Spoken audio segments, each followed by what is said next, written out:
දානයකට උත්සවයකට මාළු මිරිස් කට්ලට් ටිකක් ක්‍රිස්පියට රසට හදාගන්නේ කොහොමද කියලායි මම අද ඔයාලට කියලා දෙන්නේ.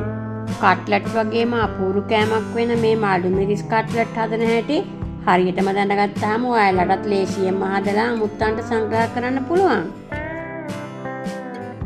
පිරවුම රසට හදාගන්න හැටි, බැටර් එක තවරලා ක්‍රිස්පියට බැද ගන්න හැටි බලා ගන්න පුළුවන් වගේම පොඩි මාළු මිරිස්, ලොකු මාළු මිරිස් යන ඕනම තරමේ මාළු මිරිස් අරන් කට්ලට් හදන හැටි මම ඔයාලට පෙන්නනවා. උත්සව සමයේ අමුත්තන්ට විශේෂ බත් වේලකින් සංග්‍රහ කරන්න ඉන්නවා නම් මේ අපූරු මාළු මිරිස් කට්ලට් ටිකකුත් මෙනු එකට එකතු කරගන්න අමතක කරන්න එපා. එහෙනම් තවත් ප්‍රමාණ කර දැන් අපි යමු මගේ චන්දි කුකින් හට් එකට රසට ක්‍රිස්පියට මාළු මිරිස් කට්ලට් ටික හදාගන්න.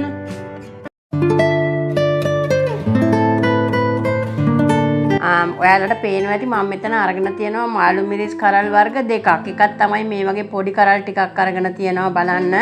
ඕගොල්ලෝ දැන් වෙළඳපළට ගියාම මේ වගේ ලොකු මාළු මිරිස් කරල් තියෙනවා. එතකොට අපිට මේ වගේ පිරවුම හදලා මේ කට්ලට් මාළු මිරිස් කට්ලට් ටික බැද ගන්න ටිකක් අමාරුයි. ඒ හින්දා ඕගොල්ලෝ හැම වෙලේම ගියාම මේ වගේ පුංචි ඒවායින් ටිකක් තෝරගන්න. ඉතින් හැම වෙලේම අපිට එහෙම ගියාම තෝරගන්න හම්බෙන්නේ නැහැ. වෙළඳපොලේ ගොඩක් වෙලාවට මේ වගේ ලොකු මාළු මිරිස් තමයි තියෙන්නේ. ඉතින් මම මේ ලොකු මාළු මිරිස් කරල් තුනකුත් ගෙනාවා ඔයගොල්ලන්ට ඒ හදන හැටි කියලා දෙන්න. ඉතින් මම අද දෙවිදියකටම හදන හැටි කියලා දෙන නිසා වීඩියෝ ඉවර වෙනකම්ම බලන්න. දැන් මේ තිරයේ වැටෙන අවශ්‍ය දේවල් ලයිස්තුව ඔයාලට පස්සේ ඩිස්ක්‍රිප්ෂන් එකෙනුත් බලා ගන්න පුළුවන් හොඳේ. මේ අවශ්‍ය ද්‍රව්‍ය ලයිස්තුවෙන් සහ වීඩියෝවෙන් පිරවුමට හා බැටර් එකට අවශ්‍ය දේවල් කියද්දී පොඩි මාළු මිරිස් කරල් 15ක් කරල් විදිහටත් ලොකු මාළු මිරිස් කරල් 5කින් කුඩා කට්ලට් 15ක් විදිහටත් හදන්න අවශ්‍ය ද්‍රව්‍ය තමයි පෙන්වන්නේ. එයින් පොඩි මාළු මිරිස් කරල් විදිහටම 7කුත් ලොකු මාළු මිරිස් කරල් 3ක කැබලි 9කිනුත් කට්ලට් හදලා පෙන්වනවා මම අද ඔයාලට. ඒ දෙවිදිහටම හදන්න අවශ්‍ය කරන දේවල් ටික අපි බලමු. මම මෙතන අරගෙන තියෙනවා සැමන් ටින් එකක්. හැබැයි මේ සැමන් ටින් එකම වමනා කරන්න අපිට මේකෙන් කෑලි 2ක් විතර ගත්තාම ඇති. ඒක අරගෙන අර ඇතුලේ තියෙන කට්ට ඉවත් කරලා හොඳට පොඩි කරලා ගන්න. ඉතින් ඕගොල්ලන්ට මේ සැමන් වෙනුවට මාළුත් ගන්න පුළුවන්. මාළු ටිකක් අරගෙන කහයි ලුණුයි ගම්බිරිසුයි ටිකක් දාලා තම්බලා අරගෙන ඒක පොඩි කරලා ගන්න. ඊළඟට අපිට අල අවශ්‍ය වෙනවා. මම මෙතන අරගෙන තියෙනවා අල ගෙඩි 3ක්. මේක හොඳින් තම්බලා පොඩි කර ගන්න.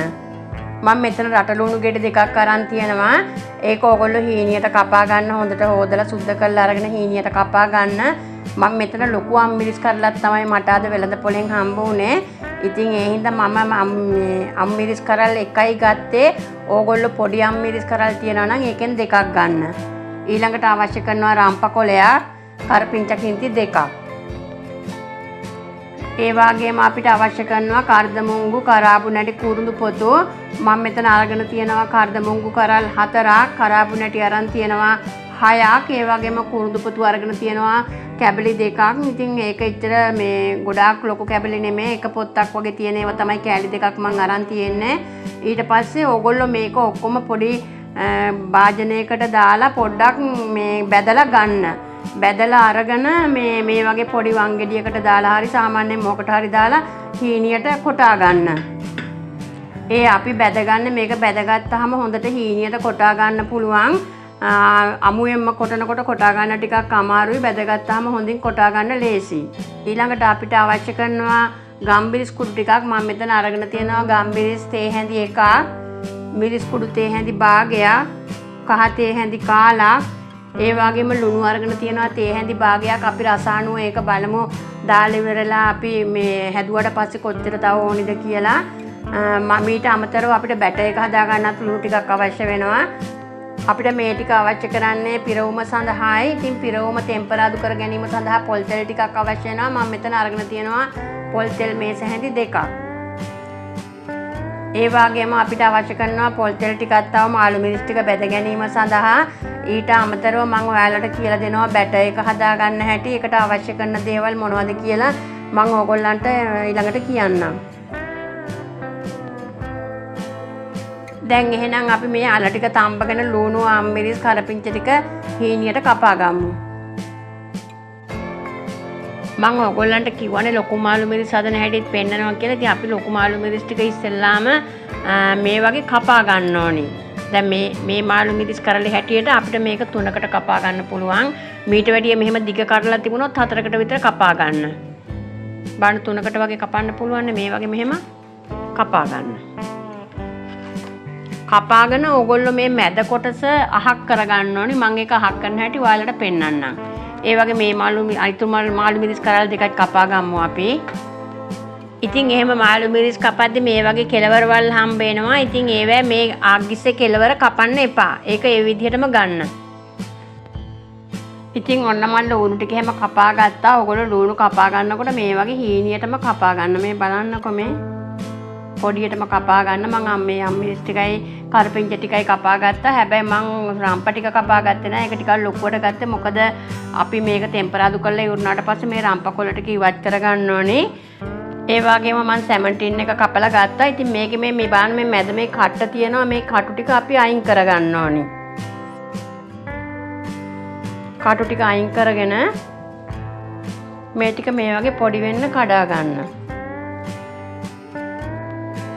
ඉතින් ඕගොල්ලෝ මාළු තම්බලා ගත්තා නම් ඒ ටිකත් මේ විදිහට පොඩි කරගන්න ඕනේ. මෙන්න මේ විදිහට තමයි අපි කරදමුංගු කරාබුනට කුරුදු පොතු ටික බැද ගන්න ඕනේ. ඊළඟට අපි මේ ටික කුඩු කරගමු. කරදමුංගු කරාබුනට කුරුදු පොතු ටික මේ වගේ හොඳට කුඩු කරගන්න. මම මේකට අද අල තම්බද්දි මම ලුණු දැම්මේ නැහැ. ඒ නිසා මම ලුණු චුට්ටක් මේකට මේ වගේ දා ගන්නවා. චුට්ටක් වෙන්න දා ගන්න, වැඩි කරගන්න එපා. ඊට පස්සේ මේ අල පොඩි කරන එකකින් මේ වගේ පොඩි කරගන්න. මේක නැත්නම් ඔයගොල්ලෝ අතින් හරි කමන්නේ නැහැ, පොඩි කරගන්න. මේ අල වලට මේ වගේ ලුණු ටිකක් දාලා පොඩි කරගත්තාම පිරවුමට හොඳ රසයක් එනවා. පිරවුමට ටෙම්පරාදුවට අවශ්‍ය කරන දේවල් සියල්ලම මම ළඟින් තියාගත්තා. දැන් අපි බලමු මේ ටික හදාගන්නේ කොහොමද කියලා. ඉස්සරලාම මේ ලිප ඔන් කළා. මේ තෙල් ටික දාගන්න. මම දැන් දාගත්තේ පොල් තෙලුයි. මම සාමාන්‍ය ගින්දරේ තමයි දැන් මේ ලිප තියලා තියෙන්නේ. දැන් තෙල් ටික රත් වෙලා තියෙන්නේ. අපි ඉස්සෙල්ලාම මේ රම්ප ටිකයි කරපිංච ටිකයි දාගමු. ඊට පස්සේ මේ අමු මිරිස් කපපු ටික දාගන්න. ඊට පස්සේ මේ ලුණු ටික දාගන්න. දාගෙන මේ වගේ හොඳින් කලවම් කරන්න. ඕගොල්ලෝ මේ වගේ බලාගෙන මං කරන පිළිවෙලටම කරන්න. දැන් මේක චුට්ටක් වහලා තියන්න. තව විනාඩි 2ක් විතර ගියා අපි බලමු. දැන් මැලවිලා තියෙන්නේ. අපි දැන් මේකට මේ ගම්බිරිස් කුඩු ටික දාගමු. ඊළඟට මිරිස් කුඩු ටික,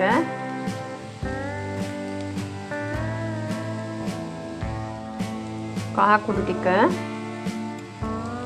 අපි ලුණු තේ හැඳි භාගයයි ගත්තේ. ඒ වුණාට අපි බලමු මේක හදලා ඉවරලා කොච්චර විතර මදිද කියලා. අපි ඊට පස්සේ හදාගත්ත කරදමුංගු කරාබුන ඇටි ටිකක් දාගමු. ඊට පස්සේ මේ ටික හොඳට මෙහෙම කලවම් කරන්න. හොඳ සුවඳක් එනවා. අපි චුට්ටක් කාලා බලමු ලුණු කොහොමද කියලා. අපි ඊට ඉස්සෙල්ලා මේ සැමන් ටිකත් මේකට දාගමු. මාළු හදා ගන්නවා නම් මාළු ටික දාගන්න. හොඳට මේ වගේ කලවම් කරගන්න. ඉතින් මේ මාළු මිරිස් කට්ලට් එක හදාගත්තාම අපට අමුත් වෙන වෙලාවක උත්සව අවස්ථාවක එහෙම නැත්නම් දානි ගෙදරකට වගේ ඇත්තටම හොඳයි. අපි බලමු මේකට ලුණු කොහොමද කියලා. දැන් ගින්දර ලිපේ අඩු කරගන්න. ලුණු රස තියෙනවා. අපි අලවලටත් ලුණු චුට්ටක් දාගත්ත හින්දා අපි මේ ගානට ගම්මු. ඊට පස්සේ ඔයාලා මේ අල ටික මේකට මෙහෙම එකතු කරගන්න. එකතු කරගෙන හොඳට මේ වගේ කලවම් කරගන්න. දැන් ලිපේ ගින්දර නිවා ගන්න. නිවාගෙන හොඳට මේවයි කලවම් කරගන්න. දැන් ප්‍රශ්නෙට මේ ගින්දර ටික චූට්ටක් වැඩි කරගන්න. මෙහින් චුට්ටක් තියාගන්න. වැඩි කරගන්න එපා. ලා ගින්දරක් තමයි තියෙන්න ඕනේ. දැන් අපි චුට්ටක් අරන් බලමු කොහොමද කියලා.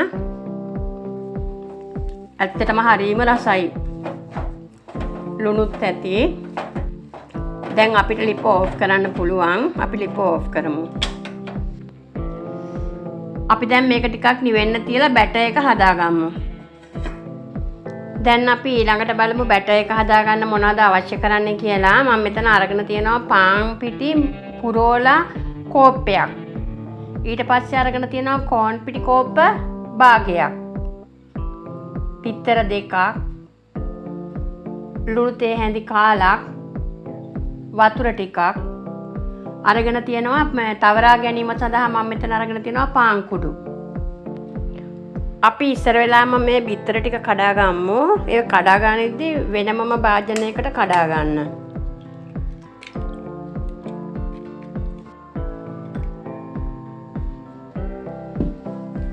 ඊට පස්සේ මේ බිත්තර ටික හොඳට මේවයි ගහ ගන්න. දැන් අපි ඉස්සර වෙලාම මේ පාන් පිටි ටික මේ භාජනයට දාගමු. ඊට පස්සේ මේ කෝන් පිටි ටිකත් එකතු කරගන්න. එකතු කරගෙන හොඳට මේ වගේ කලවම් කරගන්න. ඊට පස්සේ අපි මේ ලුණු ටිකක් දාගමු. ලුණු ටිකක් දාලා කලවම් කළා මේ ගහගත්ත බිත්තර ටිකත් එකතු කරගන්න. ඉතින් අතින් මනා ගත්තාම ලේසි. අපි දැන් වතුර ගොඩාක් වැඩි කරගන්න එපා. වතුර චුට්ට දාලා මේක අනා ගන්න. දැන් මේ ගානට ඇති ඔයගොල්ලෝ පෑන් කේක් බැටර් එකට වඩා චුට්ටක් දිය කරගන්න. මේ බාන්න ඔය මේ අතේ ගෑවෙන්නේ ඔය.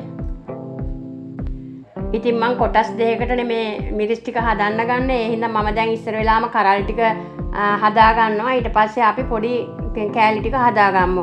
මං ඒ හින්දා මේ අර පොඩි ටික හදාගන්න වෙනමම මේ බැටර් එකෙන් ටිකක් අරන් තියනවා.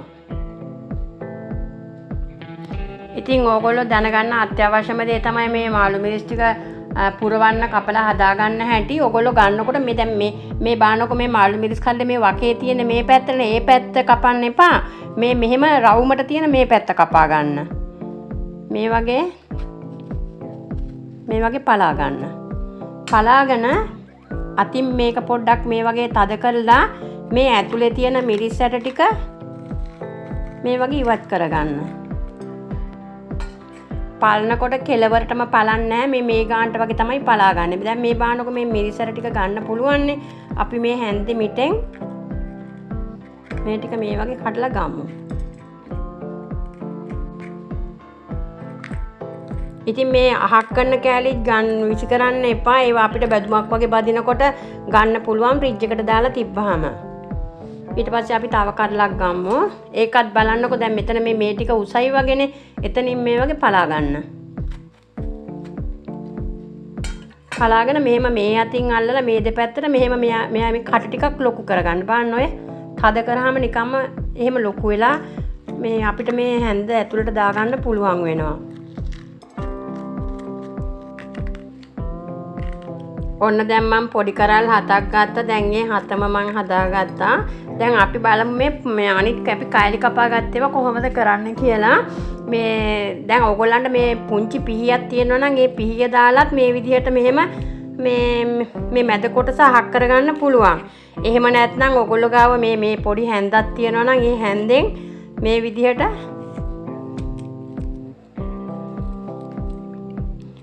හැන්දෙ මිටෙන් මේ විදිහට මේ කෑල්ල කඩලා අහක් කරගන්න. බලන්න ඔය. දැන් ඒව එතකොට අපිට හම්බෙන්නේ මෙන්න මේ වගේ කොටසක් තමයි. ඒ වගේ ඉතුරු ටික ඔක්කොම ඕගොල්ලෝ හදා ගන්න. අපි දැන් ඉස්සෙල්ලාම මේ තියෙන රම්පකොළ ටික අහක් කරගමු. අපි දැන් මේ මාළු මිරිස් කරලා එකින් එක පුරව ගන්න හැටි බලමු. ඔයගොල්ලෝ හැම වෙලේම මෙහෙම කරලා මේ දෙපැත්තෙන් මෙහෙම අල්ලලා මේ වගේ රවුම මැද ආවට පස්සේ ඒකට මේ පිරවුම පුරව ගන්න.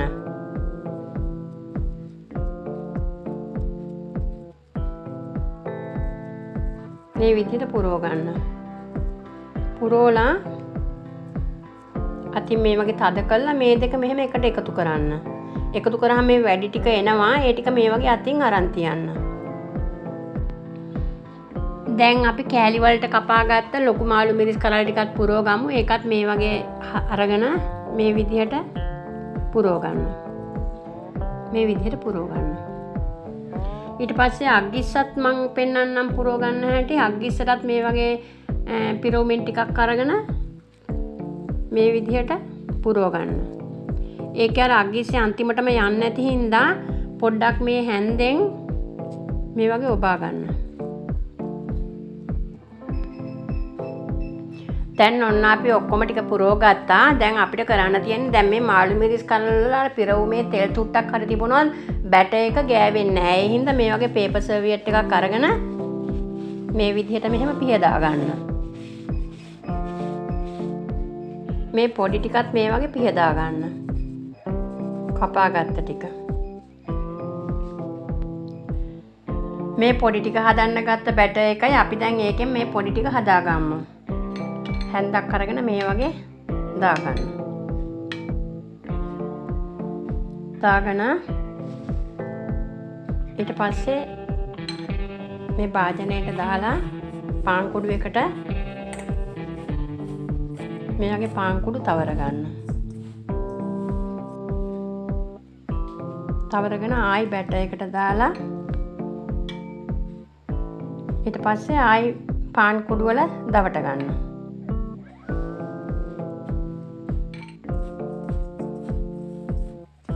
බලන්න මේ. ඉතින් මේ විදිහට හදාගත්තාම ඕගොල්ලන්ට මේක කල් තියාගන්න ෆ්‍රිජ් එකේ දාලා තියාගන්න පුළුවන්.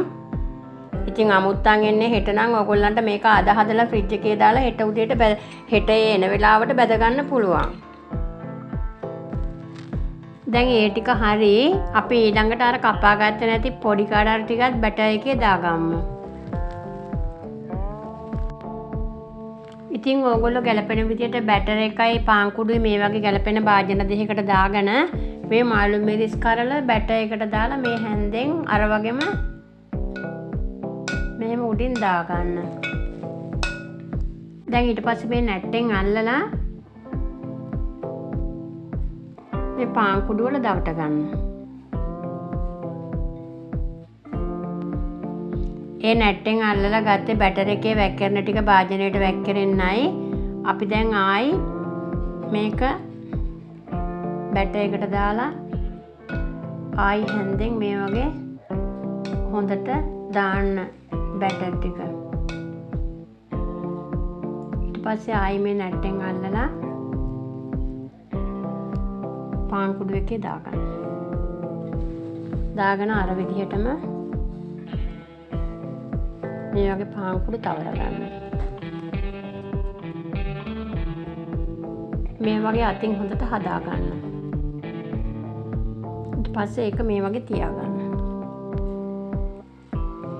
දැන් සේරම හරි. ඉතින් අපි බැද ගන්න කලින් මේක පැයක් විතර සෙට් වෙන්න තියලා තියන්න ඕනේ. ෆ්‍රිජ් එකේ තියනවා නම් පැය භාගයක් විතර තියලා ගන්න. අපි බැටර් ගාලා හදාගත්ත මාළු මිරිස් ටිකෙන් මං කරල් වශයෙන් 4කුත් කෑලි වශයෙන් තියෙන ඒවායින් 5කුත් තමයි දැන් බැද ගන්න හදන්නේ. මං ඊටු ටික ෆ්‍රිජ් එකේ දාලා තියෙනවා.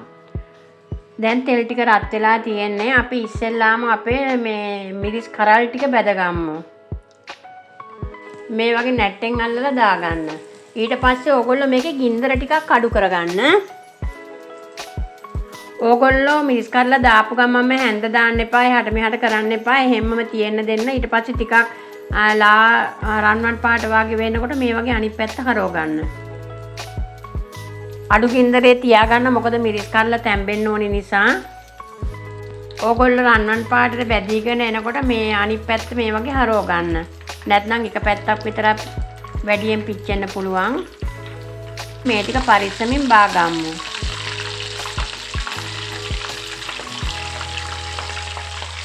බලන්න ලස්සන. දැන් අපි ඊටු පොඩි ටිකක් බැදගමු.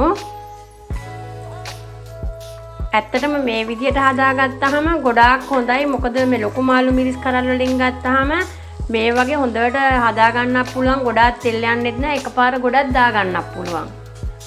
දැන් හැන්ද දාන්න එපා ටිකක් වෙලා යනකම්. දැන් අපිට අනිත් පැත්ත හරව ගන්න පුළුවන්. මේ වගේ හිමින් සැරේ කැඩෙන්නේ නැති වෙන්න අනිත් පැත්තට මේ වගේ හරව ගන්න. මේ වගේ රන්වන් පාට වෙනකම් බැද ගන්න. දැන් ඇති අපිට මේ ටික බා ගන්න පුළුවන්. අපි බා ගමු. බලන්න මේ ලස්සනට තියෙන ඔය. දැන් අපි අදට බැද ගන්න ටික බැදගෙන ඉවරයි. මම ඊටු ටික ෆ්‍රිජ් එකේ තියනවා කියලා කිව්වනේ. ඉතින් මේ ටික මම ඔක්කොම බැදගත්තා. හොඳ ක්‍රිස්පි ගතියට තියෙනවා. බලන්න ලස්සන. ඉතින් මේ වගේ රසවත් කෑම හදන හැටි බලා ගන්න මගේ චන්දි කුකින් හට් එකත් එක්ක දිගටම රැඳී ඉන්න හොඳේ. දැන් මේ තිරයේ වැටෙන වීඩියෝත් ක්ලික් කරලා ඒවත් රසට හදාගන්න. මං චන්දි ඔයාලට ලස්සන දවසක්.